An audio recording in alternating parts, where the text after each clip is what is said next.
you avoid being part of a dangerous religious group? Don't be exclusive. From, what you think of as the dangerous cults to the mainstream religions that do all of the same bad things like sexual abuse and crucifying God's servants and everything in between.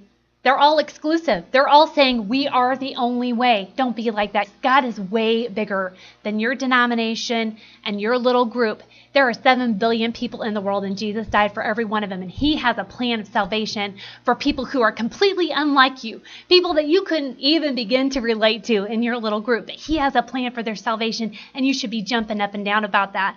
You shouldn't be thinking that your group is the only way to go. And he said that even to his own disciples in Luke 9:49. It says, John said to Jesus, Master, we saw someone using your name to cast out demons. We tried to stop him because he isn't in our group. But Jesus said, don't stop him. Anyone who is not against you is for you. So what are you doing when you cast out slurs and you say, oh, that group's a cult? Jesus is going to be able to correct all of our false doctrine.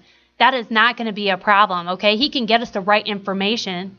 What he's looking for are hearts that understand we need to do things the way that God does things. We need to love people. That's what the kingdom is about, is love, loving your neighbor and being humble. It's not humble to say, well, they're not part of our group, so let's try to stop them. Jesus said, don't stop them. That's none of your business.